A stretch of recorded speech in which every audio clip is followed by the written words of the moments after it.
This is our second webinar that Leadership Focus International is organizing on the theme of refugees and immigrants. We had one that we had just 1 month ago, and we felt we needed to provide more room and to say more.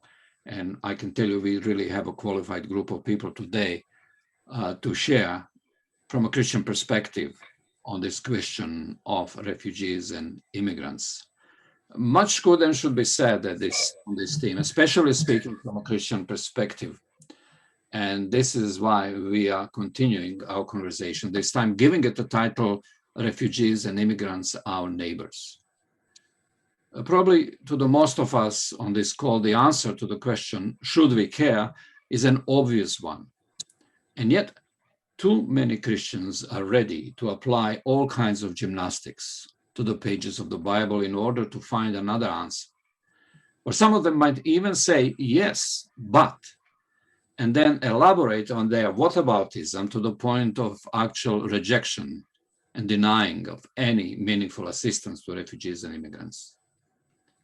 Today, whatever our panelists are going to share, the underlying question will be present, I believe, all the time. If we, followers of Jesus, are called to love our neighbor, how does this call apply to our treatment of and attitudes towards refugees, immigrants, and other ostracized groups and minorities? Today, I would like to welcome, and it is really my pleasure to do so, our 5 panelists, truly an international group of people and specialists. So we welcome Heather Staff. Heather is a political advisor on refugee and migration policy to UK parliamentarians. Liviu Bocaniala, we welcome you too. He is the president of a leadership development organization, Polylogos Association in Romania.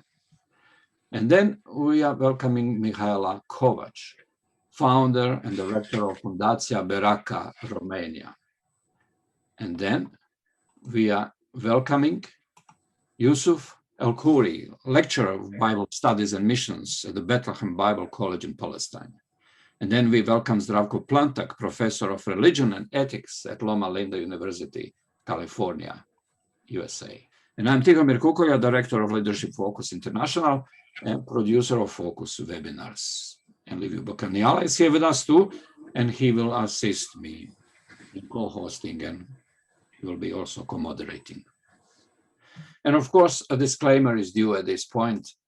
Our panelists will be speaking in private capacities, and the views presented do not necessarily belong to the organizations they are associated with. And now the first question comes to Heather Staff. Heather, I've introduced you a moment ago that you are a political advisor on refugee and migration policy to UK parliamentarians. And as a political professional, Heather, you're called to think about safety of your country. And as a follower of Jesus, I know that you love and care for refugees and immigrants, and you're welcoming them as they come into your country. The question for you would be, within the tension between the two, how would you still respond to the initial question, should we care and why? Thanks, Tihomir, for that introduction. The short answer is, should we care? Absolutely. I'm compelled to. I would always argue it's not somebody else's problem. And so many times in life, we say things like, you know, love to, but can't. Or, well, another country can take them. Or we believe maybe the myth or the headline from the latest paper or the latest scare story. But when we actually meet people, when we actually hear their stories, and when we connect, we start to unpick some of that defense that we've built up, and we start to welcome people in. Or we look at it from a different perspective. What would it be like for me to go to another country, me as maybe an economic migrant, or perhaps I'm going because I need to flee my own country and I'm seeking that protection. I want people around me that care. I want to be able to speak the language maybe. I want to go where I have some connection. It's not always as simple as, well, I'm just fleeing and I'm going to go to the first country that I get to. Sometimes it is about, where am I going to feel welcomed? Now, the church in the UK, when it comes to welcome, have by and large been absolutely fantastic, from community sponsorship to standing up for rights. They believe generally that we have a theological and moral duty to welcome and care for people. They might hold reservations about how people necessarily get here, but once here, the church community has time and time again picked up the bill for government failings. In fact, it's often the bishops that are in my ear when I'm trying to advise politicians. I'm on the opposition side in the United Kingdom doing that advice, but often we work with bishops in the House of Lords who are coming to us saying, what's the Labour Party policy on this? What are you going to do about that? When are you going to meet the Home Office? Why is this happening? Why isn't integration right? You should be welcoming people. And I am really, really proud that we have those voices calling out injustice, that I'm not just left to sit alone picking apart policy, but I've got somebody in my ear always making sure that I'm looking at morality and thinking about what is right. Tihomir had these images, I don't know if you saw, of all of us as speakers. And on the image, there's almost a split on the photograph. And it's a great sign, because often we can approach things like this, a bit of a split, my professional life, and then there's my theological life or my faith. But actually, it's my faith that drives me towards holding the government to account, and a desire that we uphold international law and our conventions, seeking a fair, just, and compassionate system that works for all. There's a quote from Schindler's List, and it says, "We hold up heroes with one hand, yet fail to act as they die with the other." I would hate to be a person in policy who fails to act as more and more people die, simply because I'm thinking somebody else's problem.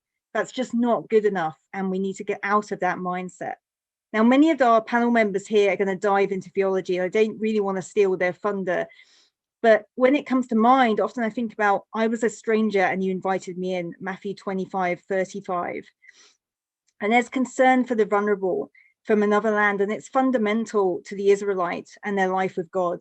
And the Bible doesn't necessarily give me a blueprint for technical policy detail, but it does tell me as a Christian that there is a moral imperative to allow the foreigner, the stranger, admittance to culture and to life. We are to be voice in God's heart for everybody. So I absolutely believe that we've got to care. Now, definitions can get confusing around asylum seekers, refugees, and economic migration. They're different, but as Christians, I feel our welcome should not be any less. We should not walk into a culture war trap of good migrant, bad migrant. Now, of course, you've got to be wise. And as Tihomir alluded to, sometimes that means that you're having enforcement or you're having difficult areas that people need to get through. But you want that to be fair, and we want it to be just, and you want there to be dignity in the process. The overriding command through scripture, and I don't see any room on this, is to provide hospitality and to care for those who are the stranger. And that has to be at the forefront of our mind. The Bible places emphasis on dignity and worth of individuals, commanding us to show that hospitality and friendship. It reminds us that I was once a stranger in a foreign land, and it calls us to treat people as if they were our own. So with this in mind, we must look for policy that is compassionate and just. It recognizes complexity, yet treats people with dignity that we all deserve. But why else should we care? Well, when we talk of a refugee, we often talk about those who've been granted protection. It's been accepted that they have a genuine claim. And it's defined by the 1951 convention that was set up after World War II. It gives us a framework that we can use to ask for and receive protection. No country has rescinded from this convention, even though many want to at times. This year is the 70th anniversary of that 1951 convention. Language surrounding displaced people, though, has often stripped them of dignity and placed them under constant suspicion. Those here in the UK have had the situation made worse by unforgiving pandemics. They've put strain on costs and authorities and support systems. And here in the UK, they're often not allowed to work, and they must navigate a complex system full of delays in decision-making. We have one of the most difficult asylum systems in the world, and we certainly have the most expensive system when it comes to immigration. It is not an easy or free pass to come and get asylum in this country. From a UK perspective, migration is an issue that draws attention to the complexities and sensitivities surrounding this issue. We often neglect to speak of the tremendous contribution migrants and refugees bring to our economy and wider society. This has been demonstrated clearly And it's heightened our reliance on essential workers and invaluable skills that migrants often bring to our workforce, such as health and social care and hospitality. But it's clear we do not simply benefit from fiscal contribution alone, but also gifts, talents, and involvement in our shared life together. Today, more people than ever live in a country that's not the one they were born in. The UN estimates 79.5 million people have been displaced from their home. But these are people who have skills and talents and motivations and should be allowed to contribute and should be allowed a country in which they can have safety. In shaping any new immigration system, we need to think carefully about how we support displaced families, including asylum seekers and refugees, so they can fully participate in civic and economic life. So we care about this as well because we care for a better future for all, where equality and justice flourish, that stays true to our international obligations and our moral concern. There's another angle to this, and that's with aid cuts taking place globally to education and healthcare and conflict prevention. We're part of creating an issue which we have a duty to also work to make it better. If we don't invest in international aid, and if we don't tackle the arms trade, things will get worse. If we don't look at climate change and what is happening there, we will consistently have people on the move that want a home and a better life. We have a duty then to take people in, not to shirk that responsibility, considering all that we've done in the first place often to make it a little bit worse for people. We also care because if we want to stop things like people smuggling, we should look at safe and regular routes, whether that's resettlement schemes or humanitarian protections. Those from the Balkan region might actually remember the schemes that allowed people to seek refuge in the UK during the Balkan conflicts. That was the same thing. Here is a need. We must take in people, even if it is temporary. We also do have a duty to make sure that when people can return home, that home is safe and sustainable. We can't just leave it here. Come in. Oh, we're finished with you now. Go back home. Or what? Your home is still war-torn and you don't have access to water? Sorry about that. That's not my concern. It's not good enough to say that anymore. We also care because, as I said, it could happen to any of us. If we are in danger, where do we go? Do to others as you would have done to yourself. I think scripture is so obvious about this, and it's difficult, but also easy at the same time. And when it comes to immigration policy or good immigration policy, people in the UK as well actually do care. They're actually what we call balancers, somewhere in the middle when it comes to immigration. Not everybody is anti-migration, not everybody is anti-refugee. In fact, most want people to come in and have good integration. There was a bit of polling, I'm just going to kind of go into this a little bit, but there was some polling in the northern areas of the UK and the Midlands. And they're the kind of harder areas, as it were, to reach. But it says 7 in 10 people in so-called northern and Midland areas in the UK would prefer asylum seekers allowing them to work to support themselves rather than be forced to rely on the government. So they want them to be able to access funds, they want them to work. A similar proportion agree that the UK's asylum system should be fair and humane, so that people who have come to the country to seek protection are able to live in dignity while their asylum claim is being decided. So that's about 68% overall, and 60% among Conservative voters and 81% amongst Labour voters.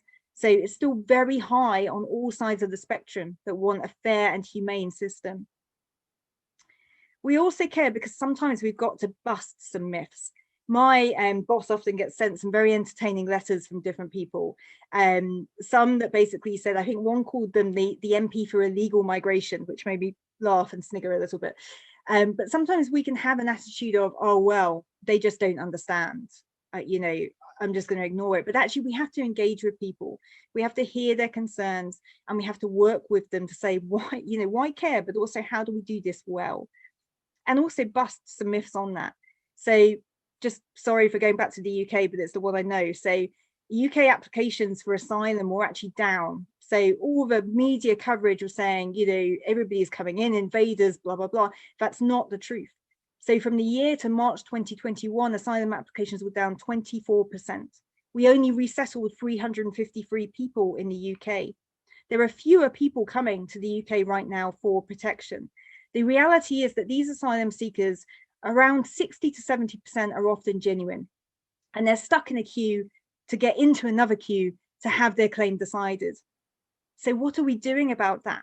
Do we leave them in unsafe accommodation with very little financial support, unable to move and get on with their lives for months or years, adding to trauma that they have been through?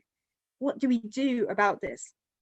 My boss, a happier story other than the letters that she received, happier story was she had a guy come into her office who was very down and out. He was talking about his asylum claim. He looked really traumatic, really drawn. And that had been a couple of years ago. But then she texted me the other day to say, you'll never guess who's in my house doing my construction work for me. And it was this guy that had gone through the asylum process. He'd been accepted. He now has refugee status and he's able to work. And he was basically decorating my boss's house.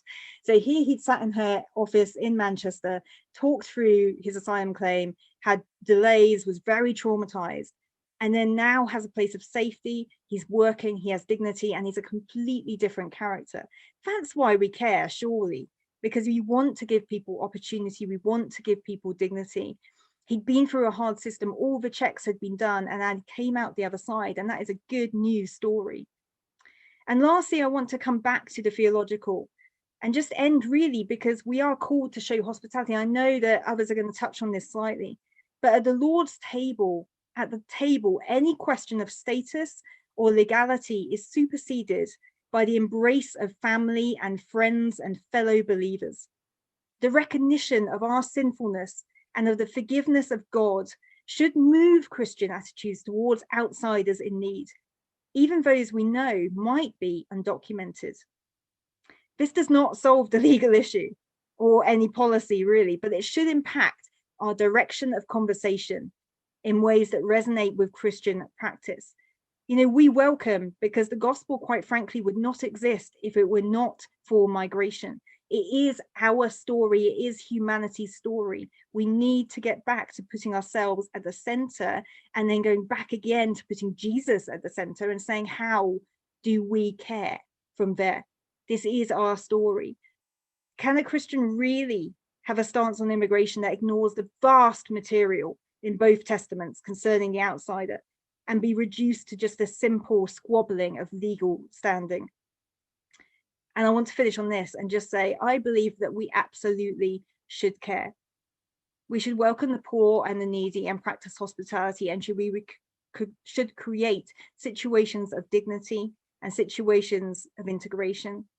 It is not our job to find excuses, and it is not our job to shirk from our international and moral obligations, no matter how hard that is. Thanks, Tihomir. And thank you, Heather, very much. I mean, you have said so much. I could just go on just picking up some of the very powerful statements that you have made. Let me just take a word, dignity, and then I will go to our next panelist, Yousef, in a moment, how important it is that we treat refugees with dignity. And some of my friends here in this panel would recall, maybe they will even mention later on, the times when some of us were involved in some of those actions to assist and help refugees.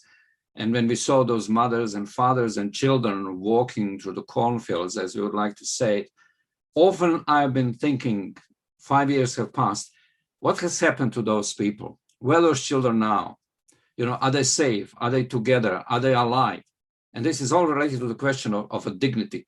Have really we helped them to provide them with a new home where they would feel safe and welcomed and also have the opportunities to build their lives again? And we know some of those people. Some of us in this panel know some of those people who we know from those years before, and they're really succeeding. And they are the example of people in different countries of really integrating well and really being blessing to those countries.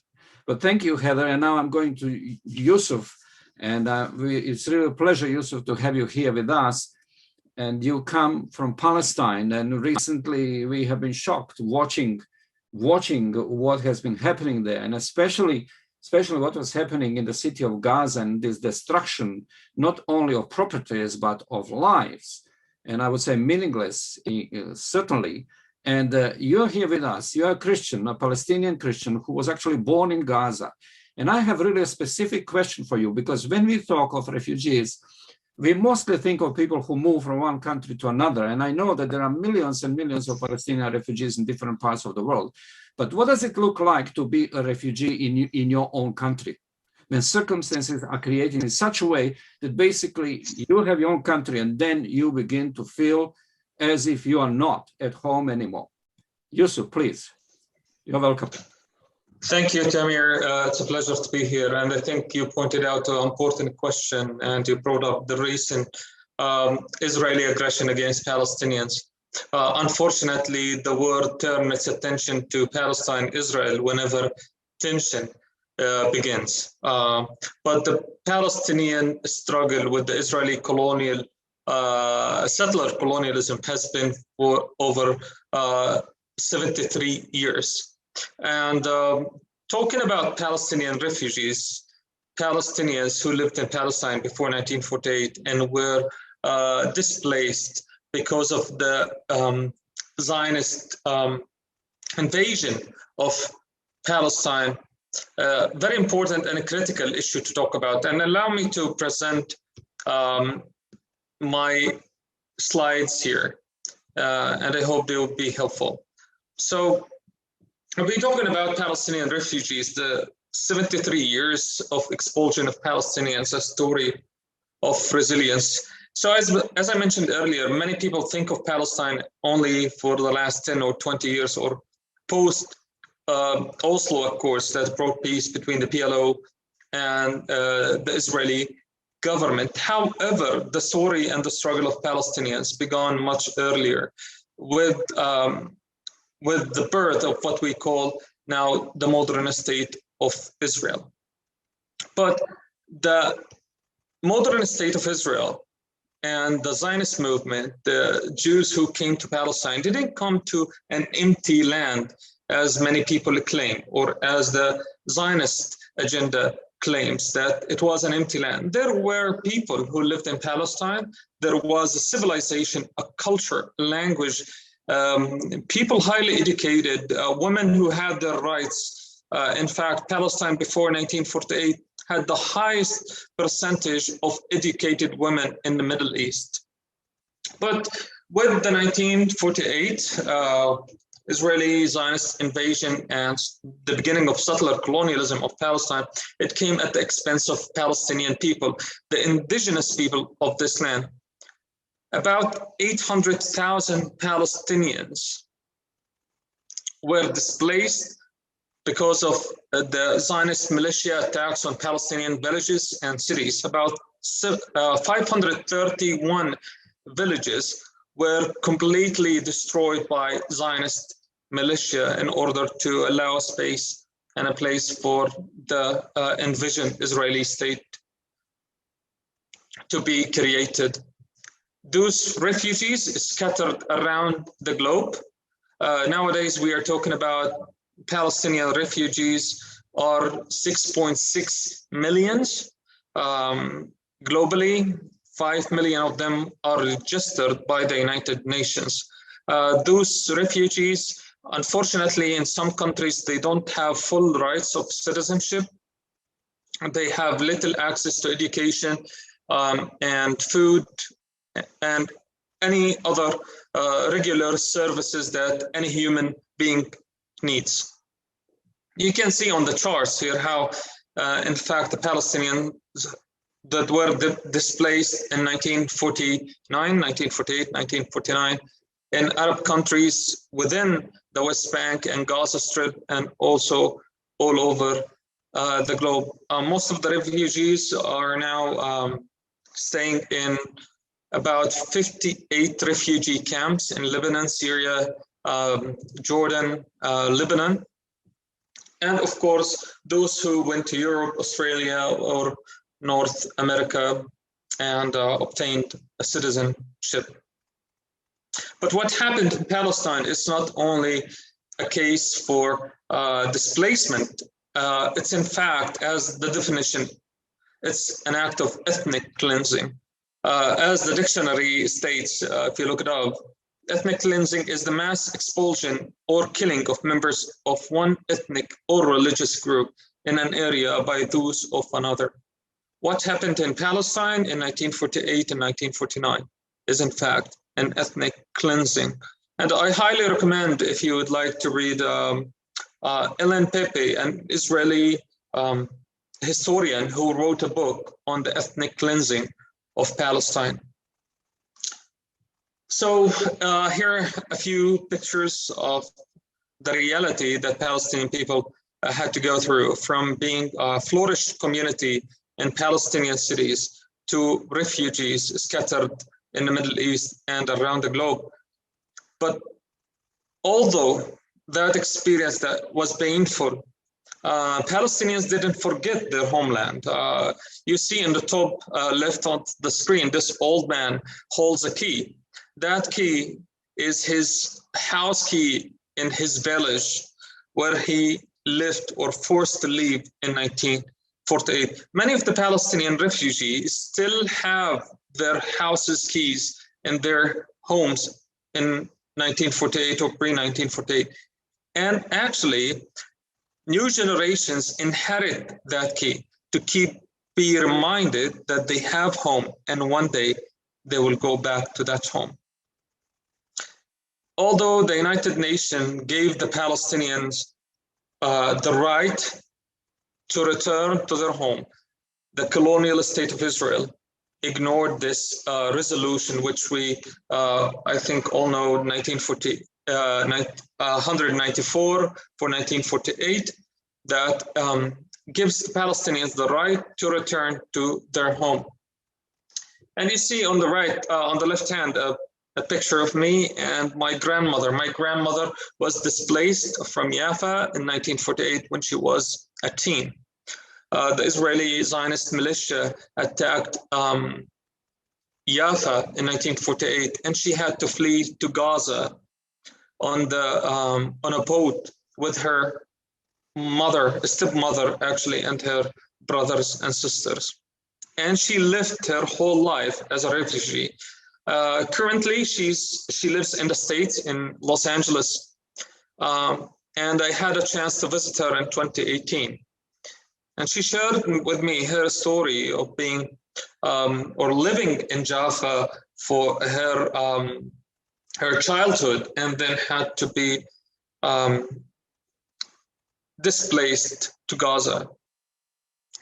My grandmother didn't get the right, or still don't have the right by the Israeli government, to return to her home. In fact, one of my cousins tried to go and take picture with his children in front of her home in Jaffa, which is occupied by settler Israelis. But they called the police on, because even to have a memory of that place is an issue for Israeli settlers. Of course, as Israel ignores the United Nations resolution, it also ignores and violates the Universal Declaration of Human Rights, which gives Palestinians the right to return to their home, to stay in their home and their country. But the issue of the Palestinian refugees is not only about 1948. The Israeli settler colonialism continues to ethnically cleanse the Palestinian land from its indigenous people.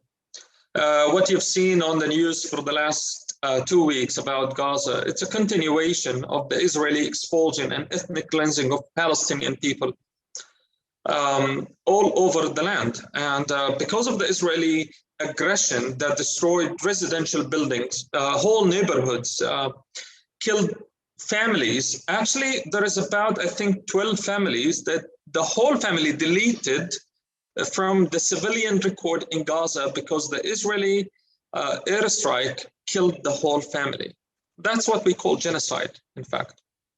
But beside the killing, the destruction, thousands of Palestinians, maybe around 30,000 Palestinians, were again displaced. And by the way, Gaza, the Gazan population, 70% of it is refugees. So imagine those people who experienced displacement in 1948, and again, Israel continues to displace them even in the refugee camps. And of course, recently, we see the uprising and the loud voices of Palestinians in Jerusalem, who Israel is trying to take their homes away from them. And Hayy Sheikh Jarrah, the Sheikh Jarrah neighborhood, yeah, so the hashtag Save Sheikh Jarrah. But of course, Sheikh Jarrah is only one neighborhood. We have yesterday, Silwan, another attempt to displace Palestinians, and of course, many other towns and villages and neighborhoods in Palestine. So the Palestinian refugee crisis is in fact an ethnic cleansing, an ethical and theological issue, because many evangelicals around the globe are blindly supporting the Zionism, the Zionist agenda, which we call Christian Zionism, and the displacement, the killing of the Palestinian people. And I believe that it's our responsibility as a church to take that responsibility on this issue, that we caused it to some point because of our interpretations, because of our belief about Israel and confusing the colonial state of Israel with biblical Israel. And of course, confusing Jewishness with Zionism and Jewishness with Israel. Thank you. Thank you, Yousef. I think what you have shared with us is something that we needed to hear, especially at this moment. I'm thinking of our webinar that we did 1 year ago. I'm just hoping that very soon we are going to have another webinar, which is just going to be completely dedicated to your issue. I think it's very much needed. So maybe we might even have some questions later on, should the time provide, where you can maybe answer some additional questions. And thank you again, Yousef, for informing us really well. We needed to hear that. And now I'm going to Mihaela. I'm just wondering, how do you resonate with what you heard just a moment ago? Because you are coming from another situation where you yourself are working with people in your country, Roma community, who have been in many ways mistreated and ostracized and treated not only as a second-class citizens, but much worse than this. And you yourself, being a Roma, you found that your mission is actually to help your own people. And somehow I want to combine this also with the question of refugees, because over the past several years, you have been very much involved also in helping refugees through the Renewing Our Minds program, and have been in Serbia, coming there and join the team of volunteers helping those people. What parallels can you draw between actually the attitudes that many people have towards refugees and the Roma community in your country? Are there similarities? Is there something we can learn from both of those experiences? Mihaela, please, you are welcome to join us now.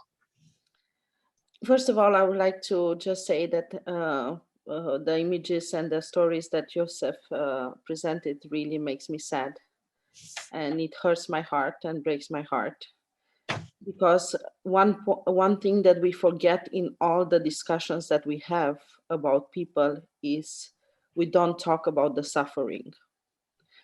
For many people, it's just numbers or issues or problems or things that they are not resolved, but we do not see the pain and we do not see the suffering. We do not see who is the other, that it's close to us and it's near us. Before I will make similarities, I will talk about similarities between the refugees and the Roma communities. I would like just to share one story that had the most impact on my life. I don't know how much you know about the Roma community in Romania or in Europe, but it's one of the most discriminated group in Europe. For those who don't know what Roma community or Roma ethnic group is, minority are actually the gypsies, as in the States or in other parts of the world, you know about the gypsies. In Romania specifically, you will find the gypsies outside of a city limits, and we call them what we call the gypsy community. In the communist time, these communities were built, and in a way to separate those who we thought that they are not acceptable or they are different than the rest of the people.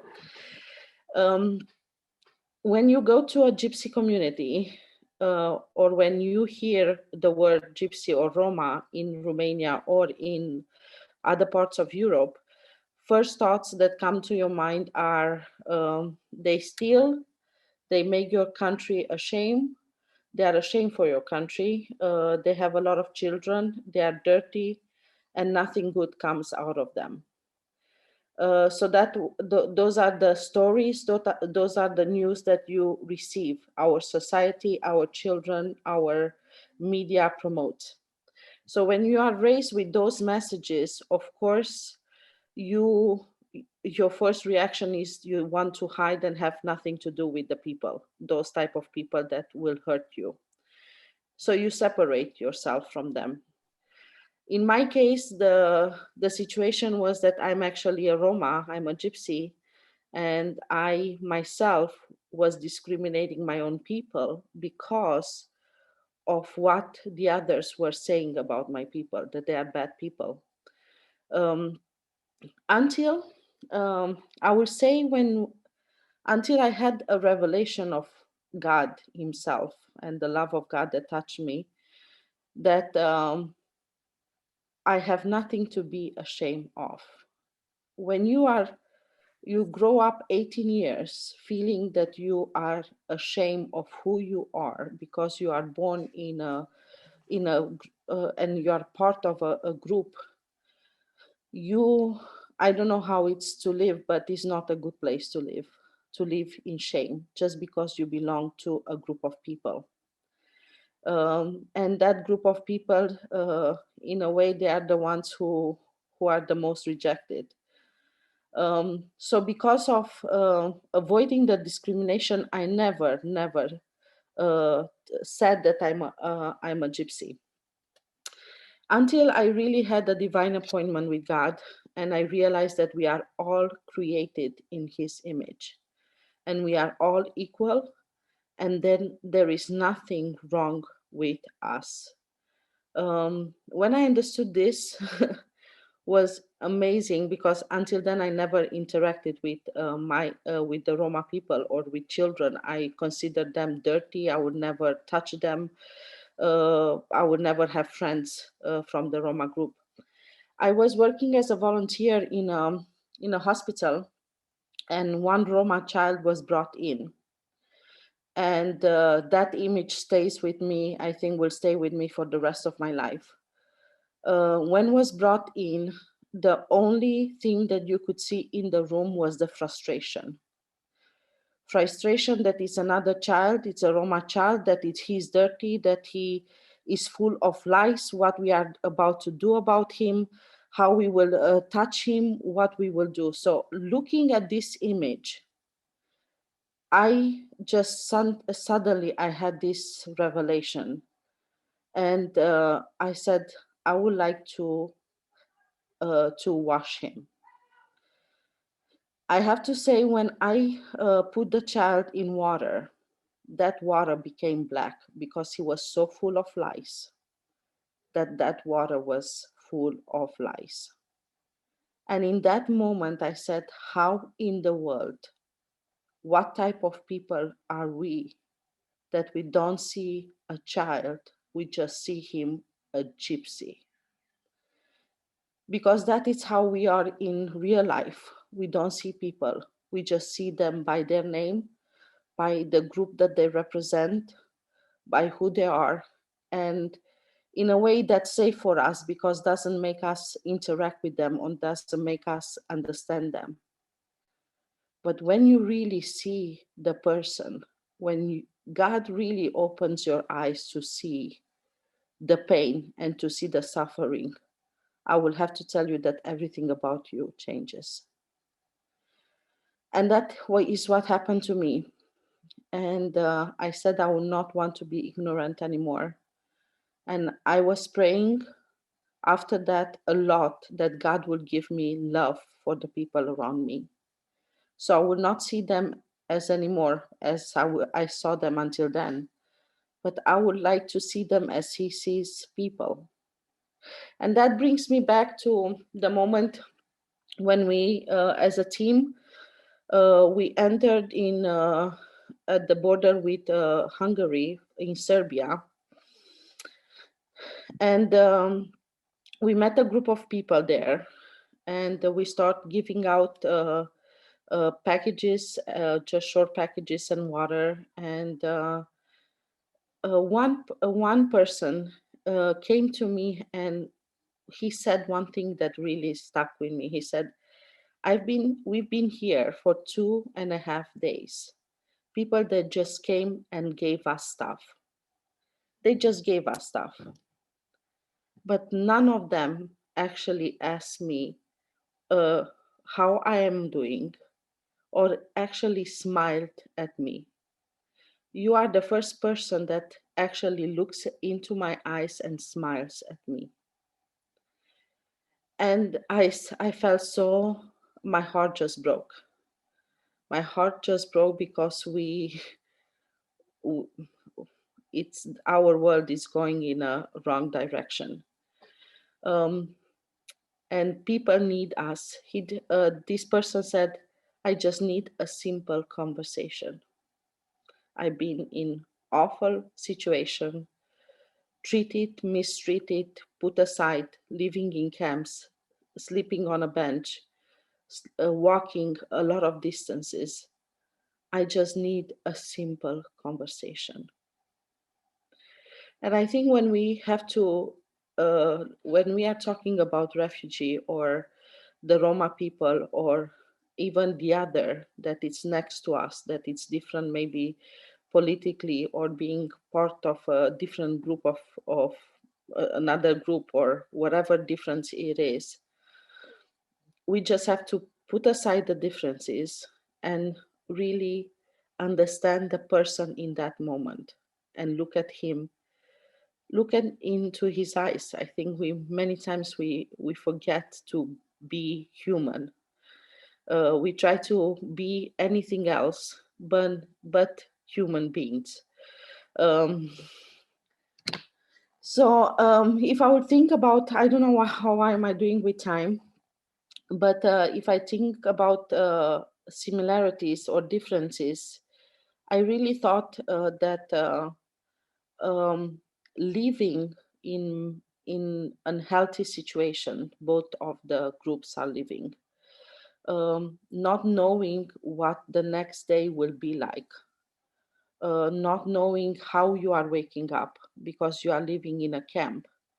I was thinking as I was preparing for today, or even thinking about the subject, isn't so interesting that all this called the concentration camp, the gypsy camp, the refugee camp, it's just that word, that stigma has such a weight and it's so hard on people when we talk about uh, camps, putting people in a place that we decide and we feel that they deserve to be there. Some people think that they they are above others and they know what the others deserve. But I do believe that we all deserve the same thing. We all deserve to be treated with respect, treated with love, to not be afraid of opening up a discussion. And I think my encouragement is that we will really take time and see the people around us and to focus more on what they are going through instead of how we can fix them, how we can change them, how we can resolve their problems. But people around us are suffering, unfortunately, and they need sometimes just somebody to hear them and see them. So that's pretty much what I wanted to share. Of course, there are more other differences. One of the things that I was struck about the refugees, working with the refugees, was how respectful they were. Working in Roma communities, when you go with packages and food and everything else, they jump on you, they want everything from you. But when I actually went in a refugee camp to see the respect, standing in line, being polite, thanking you, that was a new concept for me, working in social field for 22 years, when people, they think they deserve and they demand things from you. But I will conclude with this, that we should not interact with boxes, because we tend to put people in boxes. We tend to put people in categories, and then we interact accordingly.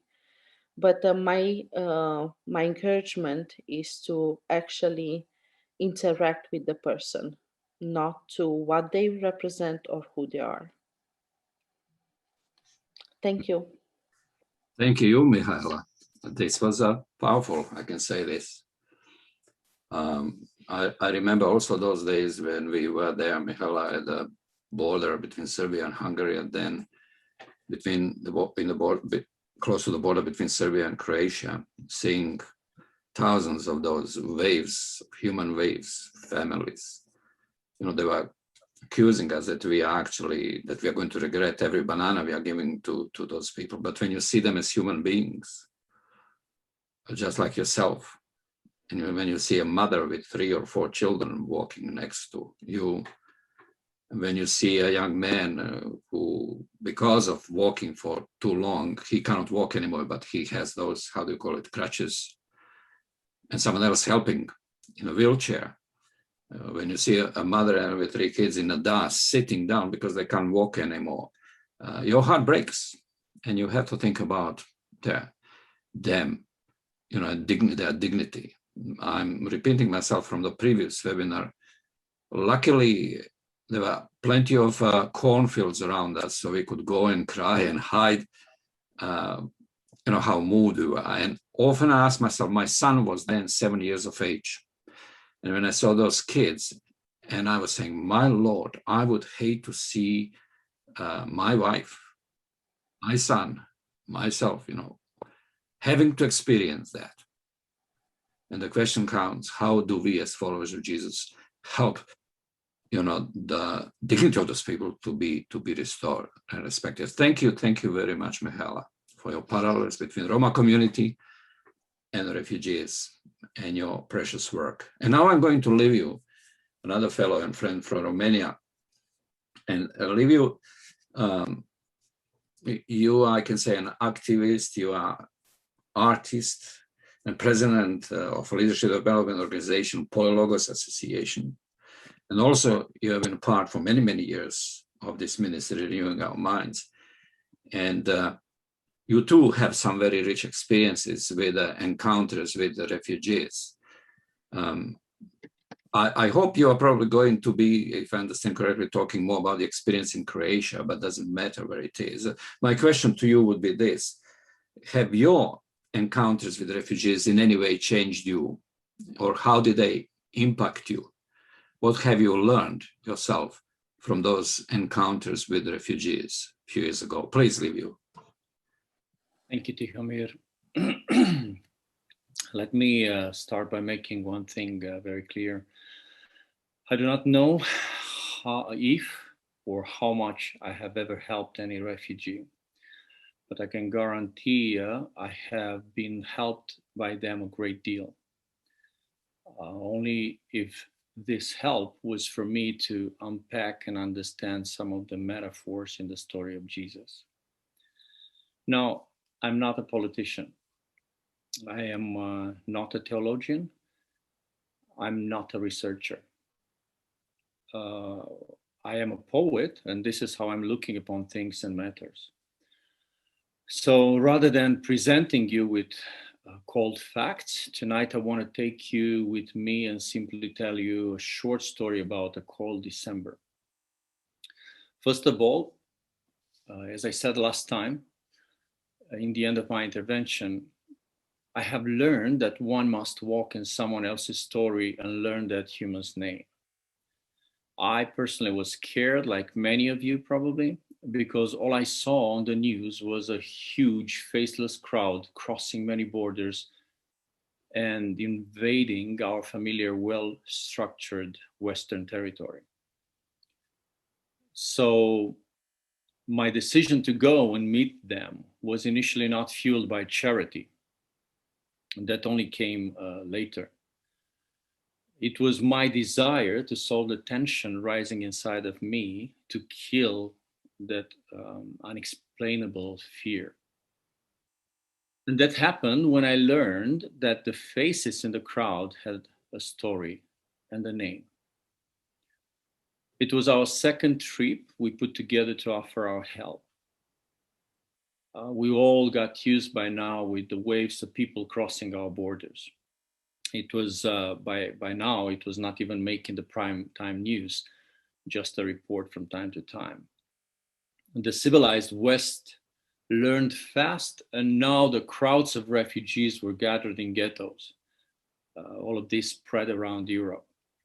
Trains came on one side, unloaded their cargo like herds under the supervision of plenty of police.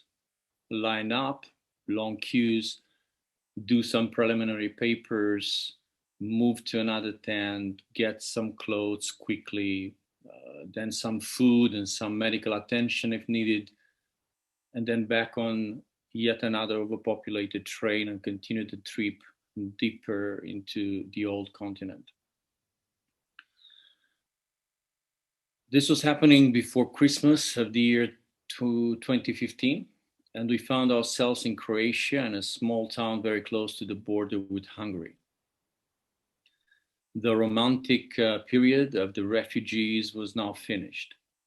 We now needed loads and loads of papers and approvals to get a permit to enter into what they called a camp. And we were not allowed to have any personal contact with the refugees. I remember well that the day we arrived, we were kept for hours outside the camp at the gates in the wet cold of the Croatian winter. They needed all the help they could get, but they couldn't understand what was a mottled group like ours, Americans, Romanians, we even had one Palestinian with us and a few Croatians. What were we doing in that godforsaken place under that thick fog, instead of staying in our warm homes? So their initial reaction was, go home. You do not have authorization to enter the ghetto. A few phone calls later, and after we got our pictures taken and signed some papers, we found ourselves in a courtyard, which was guarded by the saddest Christmas tree I have ever seen. We were immediately assigned to build 2 shelters we ended up paying for with the help of many friends from around the world. The medical team needed a warm place, not a tent, where to receive the nursing mothers from amongst the refugees. So that is what we did for the next week. Whenever we had a break, we would go to the fence and watch the almost continuous flux of refugees. Yes, you heard me well. You needed yet another set of approvals to go beyond yet another fence and be in close contact with the refugees. Obviously, we didn't get those. But thank God for the Balkan spirit, we managed to talk our way through under the strict promise of not taking any pictures. I remember one of these escapades, Conrad, my brother and friend for a lifetime. So Conrad and I stopped from carrying boxes of clothes and went in the tent where the refugees were looking for stuff that would fit them. Remember, it was wet and cold, and some of these people didn't even know that winter existed. So we handed out many clothes. And one time, as I was turning around to look for more stuff in one of the boxes, I saw Conrad, quiet, because of the language barrier, on his knees, helping a little girl put on a new pair of shoes. He was crying. And in my mind and soul, all of a sudden bloomed a metaphor. Here we were, right before Christmas,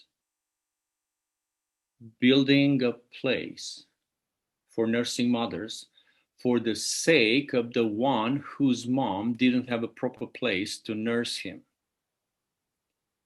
And for the sake of some people who did not even believe in Christmas. And the whole thing switched the same way the image would change from black and white to color. And it was then I understood more than ever before how Jesus changed the paradigm when he was asked, who is my neighbor so that I love him? It was that smart teacher of law, lawyer, whatever he was. And Jesus said, which one do you think was a neighbor to the man? Was a neighbor to the man? So me personally at that time, looking around, I saw strangers, outcasts, refugees, cold and wet and hungry and scared. I then saw the serious military guard at the gate. I saw the cook mixing in a huge pot of beans and sausages, preparing our lunch. I saw our new friend, the lesbian young lady from the Red Cross. I saw a group of men smoking in the rain.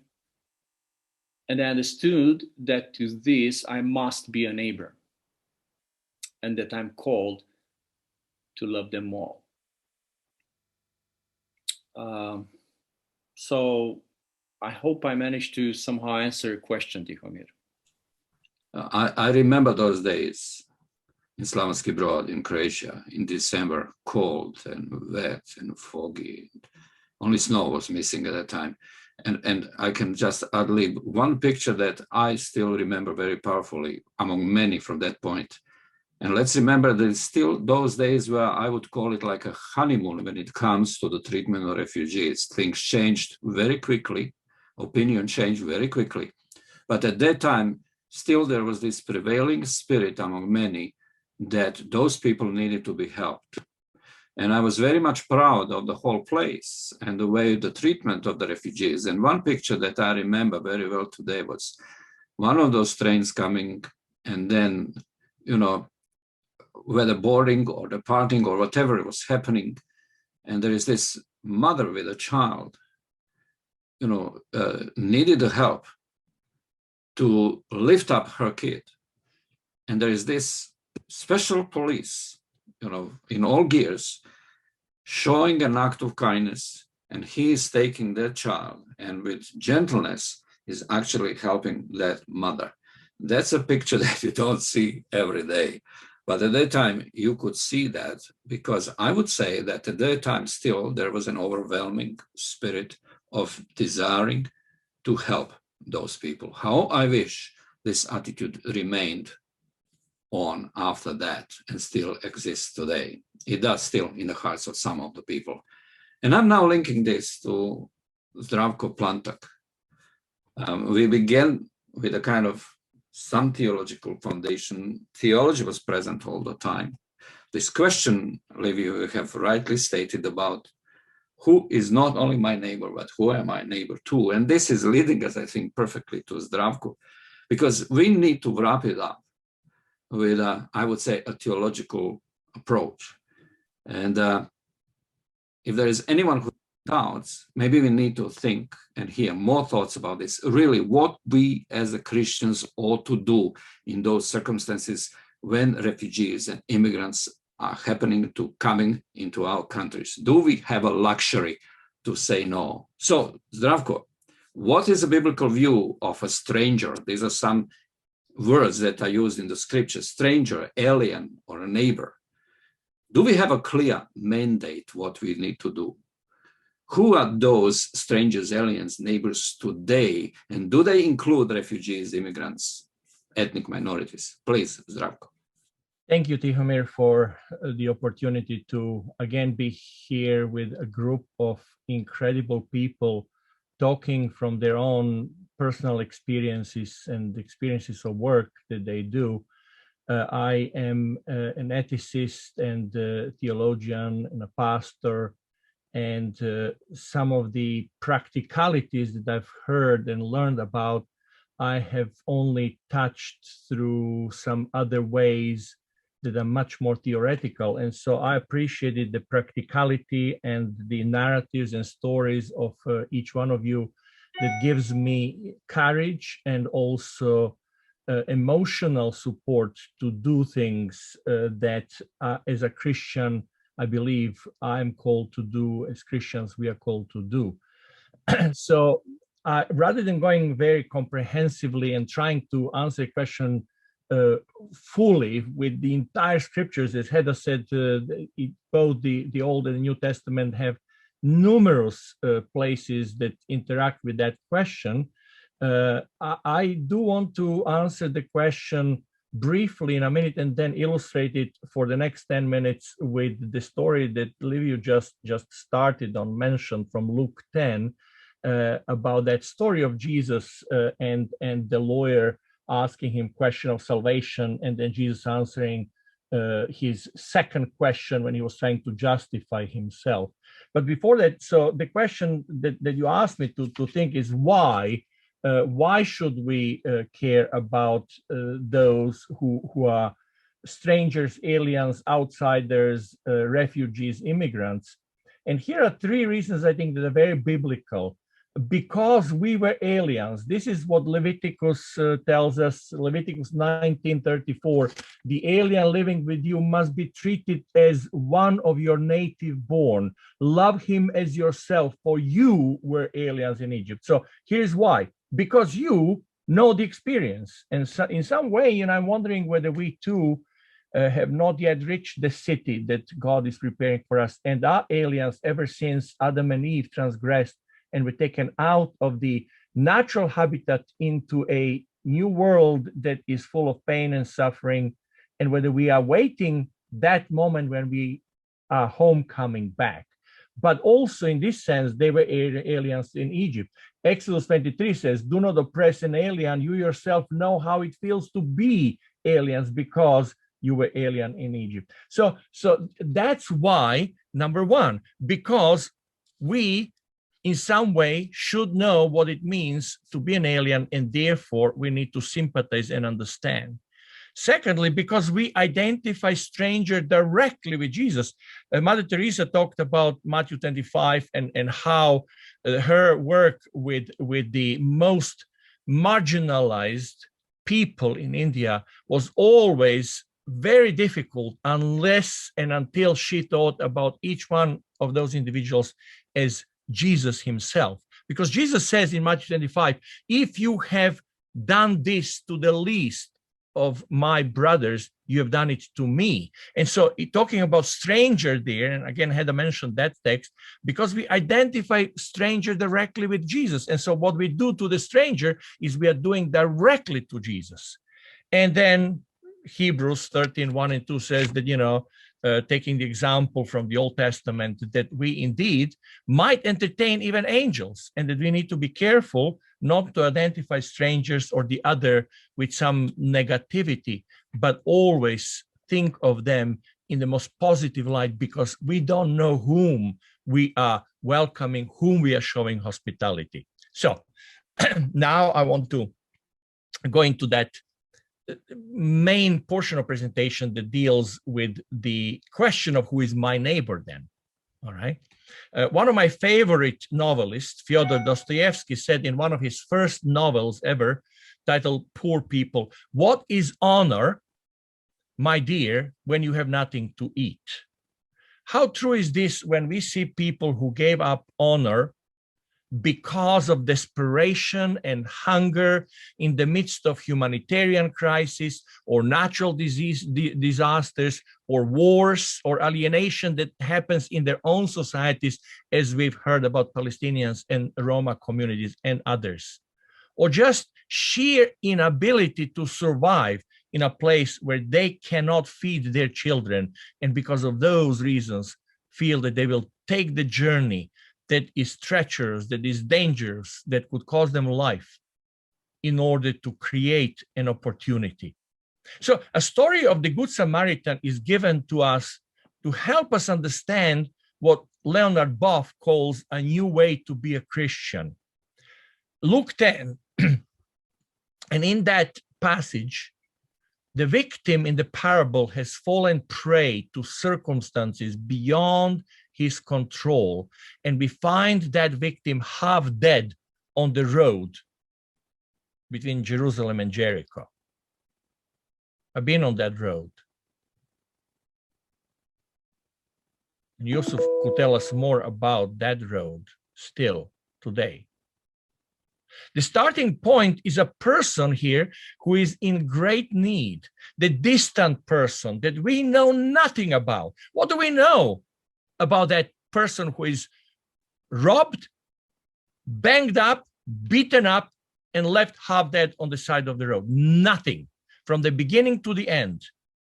The usually excluded person, the ignored person. The imagery of the parable, the neighborly responsibility begins with the person or persons who have fallen prey to circumstances of misfortune, the stranger, the unfortunate, the unknown, the poor. Often in the Old Testament, the triad of these most vulnerable people is phrased over and over and over again.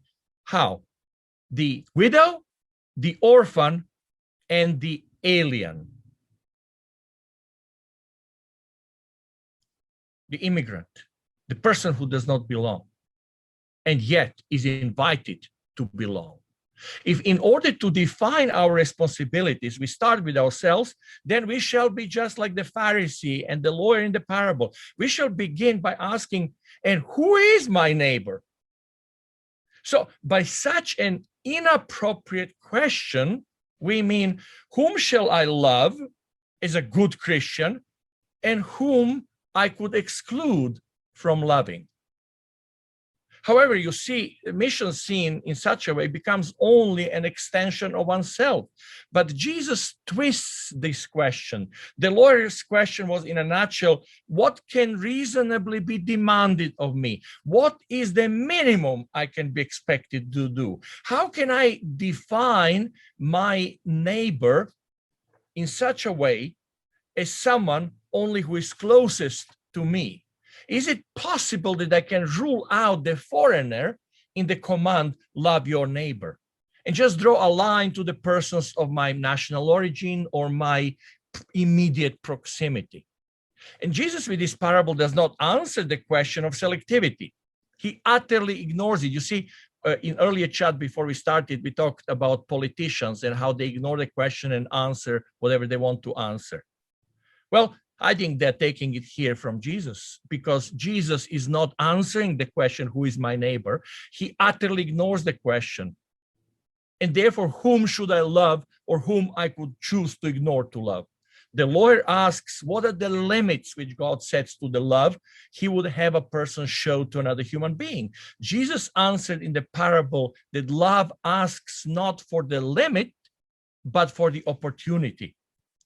We ask for limits. We continue to ask questions of exclusion and embrace. Whom to exclude and whom to embrace? Who should be the object of our compassion? However, Jesus creates another question of his own. Who is the neighbor of the person in need? That's the question Jesus is asking and answering. The question is not who is our neighbor. This is a twisted and limited question. The question is, who is the neighbor to the victim of the oppression? Or ultimately, not who is my neighbor, but whose neighbor am I? In his excellent book, The Parable of Jesus, Joachim Jeremias summarizes this part in the following way. I quote, "While the scribe's question in verse 29 concerned the object of the love, who must I treat as a friend? Jesus in verse 36 asks about the subject of the love, who acted as a friend. The scribe is thinking of himself when he asks, what is the limit of my responsibility? Jesus says to him, think of the sufferer. Put yourself in his place. Consider who needs help from me. Then you will see that love's demand knows no limit. While the friend is certainly in the first place his fellow countryman, yet the meaning of the term rea is not limited to that. The example of the despised half-breed as Samaritans were regarded by the Jews of that time was intended to teach him that no human being was beyond the range of his charity. And the answer that Jesus gives, the good neighbor is the one who approaches that victim with compassion, Luke 10:37. The neighbor then is someone who has burst the bonds of self and stooped, bent down, like Liviu, that friend of yours who bent down towards the abandoned other, towards the child that needed those shoes. In the parable, the neighbor was the Good Samaritan. Now, Samaritans were regarded by Jesus' people not as good at all. However, from this moment forward, the Samaritan has always had the epithet good, despite the fact that he did not belong to the rank of orthodoxy, that he did not represent what the priest and the Levite represented, that orthodoxy that failed to fill the most important element of the law, which is mercy. For Jesus, our neighbor is anyone to whom I draw near, and I ought to draw near to all women and men, particularly the poor, the plundered, whom I meet along the pathway of my journey between Jerusalem and Jericho, my journey on earth. So let me finish. The neighbor is not an attractive person. He's covered with blood, naked, half dead. We've heard, how Mihaela described that child that wasn't cared for a long time. That is the neighbor. Jesus finishes his story with sober words, go and do likewise. In the language of James, do not merely listen to the word and so deceive yourself, do what it says. It seems to me that we are invited to respond to tragedies and huge needs of the world that we inhabit, the world that has many marginal and vulnerable that we hear about, unable to take care of themselves on the side of the road going to Jericho. If only we could not ask too many times, who is my neighbor, trying to pacify our conscience of doing nothing for the widow, the orphan, and the alien in our midst, but instead ask, whose neighbor am I? Who is the person in the need? It is that kind of question, seems to me, that has been suggested throughout the biblical texts, whether it's Exodus, Deuteronomy, Leviticus, or Matthew, or Hebrews 13. And so I pray that I hope that we could indeed follow that kind of advice to become neighbors. And the neighbors are not just those that are closest to us, that we know by name, that are part of our church or our nationhood, but are those that are most vulnerable, most marginal, most in need. Thank you, Tihomir. Thank you, Zdravko. And almost it looks like your words need to be a concluding words for our webinar today, because we have practically almost exhausted our time. We promise we will have time for questions, and we are still to learn about how to put everything time-wise together in a way so that we have time for questions. But I could not stop anyone, because whatever you have been sharing, my friends, from the first one to the last one, is so important that it needed to be heard. So we have not missed anything. And if we are not having the time for questions, we will do this next time. But I'm thinking about something else, just quickly, with the next few minutes. This is something we can afford. And this is that now you have heard each other. There might be a thought that you really think, okay, I wish, I said that. So I would give each one of you, in the order the way you are speaking, just a minute a minute, because that's what we can afford, to share your final thought now in the context of hearing each other and saying, okay, I want to leave you now with this. Would this be all right? Yeah. And I would like Heather to start, and then we will go in order as you have been speaking. Heather, are you here? I am. I just really love the way that Zach finished. I think it was just such a brilliant challenge to us, and I think especially looking at it from a perspective of what type of neighbour can I be to someone else. I think it's actually a great way of looking at it, because often we look at people coming with a problem rather than actually how can I serve or how can I actually relate to others around me. So I think that's incredibly important. But I would go back to that notion of putting people right at the heart. It's not just about numbers, and often as politicians we are entirely looking at numbers. So this morning everything I did was based around the new set of immigration statistics that came out this morning.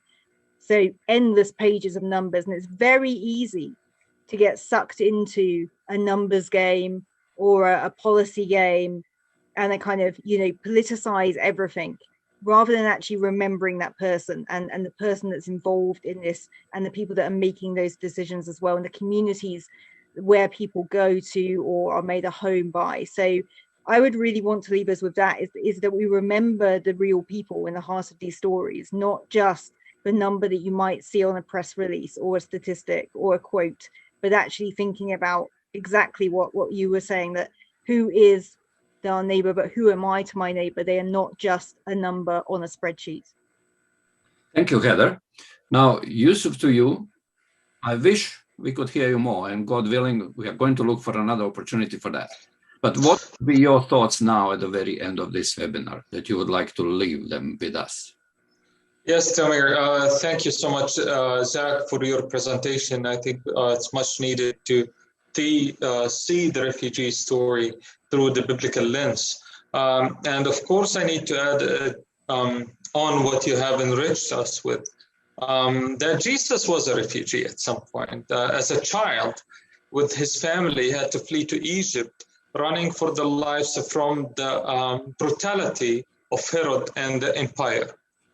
And our responsibility today, as we see Jesus, that a baby refugee and Palestinian refugees, Syrian, Iraqis, in the Balkans or everywhere around the globe, whenever we see those children, we remember that Jesus won once one of them. And our responsibility as a church, as believers of Christ, as activists, advocates, to be the prophetic voice for those people, to speak up, and not only to pray and to speak, but to work. I believe there is a role for a prophetic word, but also prophetic action. We need to walk the walk, not only to proclaim the good news, but to be the good news. Thank you, Yousef. And now, Mihaela, to you, what would be your final thoughts? Something that I learned in my work at being part of the ROM team and listening to our speakers. And one thought always remained with me, that people will forget what you did, will forget what you said, will forget the teaching, will forget everything, but they will never forget how you love them. So in small acts or in big acts, to not forget to love the people around us. Mihaela, thank you very much. Liviu, what would your thoughts be that you would like to leave us with at this time? Thank you, Tihomir. I just want to take 1 minute to tell you yet another very short story. And last week, Camila, my wife, and I were visiting a facility. And we got the grace to check in very early. So the host was showing us around, giving us the key. And then she said, here's all your stuff, and then you can go and eat. And I asked her if she ate. And she stopped, she looked at us, and she said, nobody ever asked me this from the guests, ever since I started doing this job. And it hit me something revolutionary.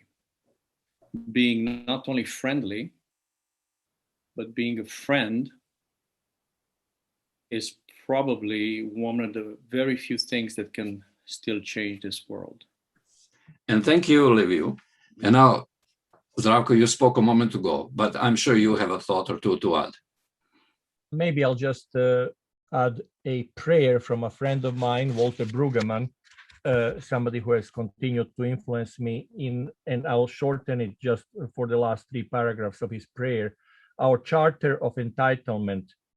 Brueggemann says, we have and treasure all the signs of entitlement, all the props of affluence, all the symbols of well-being. How peculiar that we have it all and worry about immigrants who might acquire some small part of our legacy. In this moment of candor before you, we step into that gap in our life between assured entitlement and the threat of immigrants, between our indulgence of our children and the violence that mostly lacks shame. Move us by your hovering that we may come to ourselves, that we may notice the ways in which we are far from home, that we may reckon how we have betrayed ourselves for quick fixes. Give us the capacity to return to you, to be welcome home, to be forgiven. As people of entitlement and violence, we converge with immigrants. We learn together how deeply in need we are. Receive us and move us that we may accept your welcome to newness. Return us to innocence even while we are frightened. Exhibit to us your great simplicity among our complex habits. Call us at last by our right names because we are yours. Thank you, Zdravko. And we have come to the end of our webinar today. And for myself, I can say that I've enjoyed every bit of it, every presentation.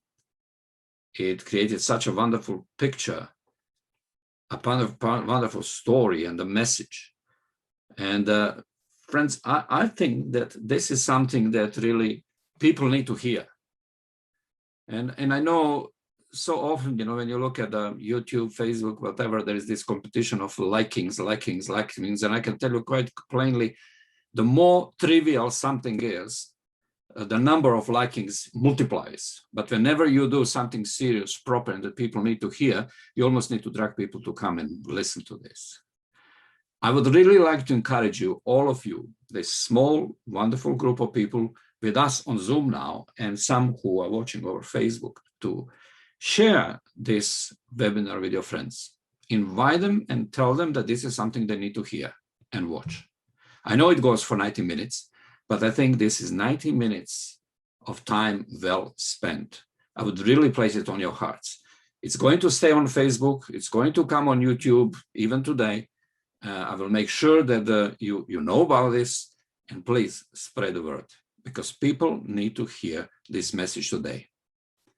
People need to hear that there is a Christianity that comes much closer to what really Jesus intended than a kind of Christianity that is being now pushed over us at many other places. So panelists, my friends, thank you very much for what you have shared. It was indeed needed, and it was very powerful. And before I dismiss you and close this finally, Liviu, your ministry, your organization, Polylogos Association, is putting something important next week. Maybe you can take this opportunity just in a minute to tell us a little bit about what are you doing with your team, and then I will put my final thoughts together.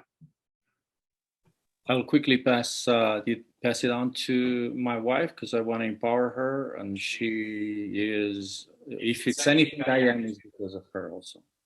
A week from now, almost a week from now, Wednesday, 2nd of June, we are hosting a webinar. It's just going to be 60 minutes, so a little bit shorter than this one. We're going to try to have a very dynamic conversation about trust and integrity and leadership and democracy. We're going to touch upon some very interesting subjects. Probably the speakers are going to come from different angles. on things like polarization, things like fake news. How does that affect our democracies right now?